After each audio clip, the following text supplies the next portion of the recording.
কথায় বলে না, ভালোবাসা মানে না জাতিকুল। এমনটাই হলো ভাগনার প্রেমে মামি হাবুডুবু খাচ্ছে। স্বামীর উপস্থিতিতে ভাগ্নেকে স্বামী হিসেবে গ্রহণ করল স্ত্রী। এই ঘটনাটি ঘটে কৈলাসহর জলাই গ্রাম পঞ্চায়েত এলাকায়। ওই এলাকার বাসিন্দা কার সাথে? ভাগনার নামটা কি? সঞ্জয়। তোমার মাইয়া কত বড়? 4.5 বছর। মাইয়া তোমার সাথে থাকবো না জামাইয়ের সাথে? জামাইটার সাথে। রবিদাস বিগত 5 বছর পূর্বে মূর্তিছড়া এলাকা থেকে সরস্বতী রবিদাস নামে এক যুবতীকে ভালোবেসে বিবাহ করে। বর্তমানে ওদের সংসারে একটি কন্যা সন্তান রয়েছে। শঙ্কর রবিদাস আগরতলার IGM হাসপাতালে সিকিউরিটির কাজ করে। শঙ্কর রবিদাসের ভাগ্নে সঞ্জয় রবিদাস ওনার বাড়িতে প্রায়শই যাতায়াত করত এবং সঞ্জয় রবিদাসের সাথে প্রণয় সম্পর্ক স্থাপন হয় সরস্বতী রবিদাসের।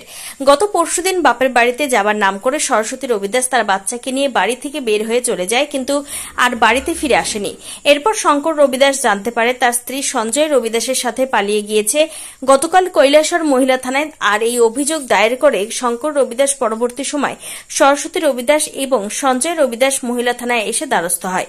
আজ দুপুরবেলা সরস্বতী রবিদাস কৈলাসহর মহিলা থানায় লিখিত আকারে জানায় যে সে আর শঙ্কর রবিদাসের সাথে সংসার করবে না এবং কন্যা সন্তানটি শঙ্কর রবিদাসের সাথে থাকবে। পাশাপাশি সে নতুনভাবে সংসার করবে সঞ্জয় রবিদাসের সাথে।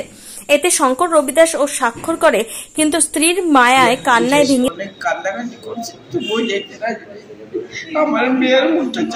পরে শঙ্কর রবিদাস। অন্যদিকে সরস্বতী রবিদাস সঞ্জয় রবিদাসকে ছাড়া বাঁচবে না বলেও জানায়। তোমার স্বামী গতকালকে অভিযোগ করছে যে তুমি তার ভাগনার সাথে পালাইয়া গেছো, কি কইবা? গেছো? কোন দিন আইছো আবার?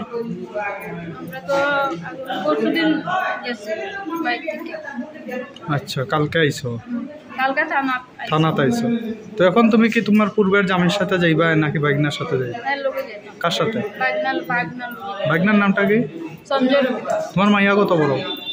4.5 বছর। মাইয়া তোমার সাথে থাকবো না জামাইয়ের সাথে?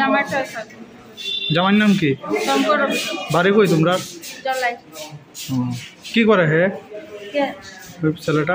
ভাগনা এখন কিছু করে না, আগে আসলো বেঙ্গালুরু। তার সাথে থাকবে? আমার স্বামী মানছে নি? না মানলেও কিটা করবো, মানছে তো লাগবে।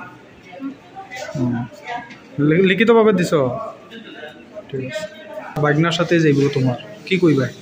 তার ফাইনাল তার লোকে যাইতো, আমার লোকে থাকতে চায় না, তাই অনেক চেষ্টা করছি, বলছি আজকাল চলো আমার লোকে, তবু যাইতে রাজি নাই। এরপরে আমি অনেক বুঝাইছি, অনেক কান্দাকাটি করছি, তবুও যাইতে রাজি নাই। আমার মেয়ের মুখটা চাইছে তাতে।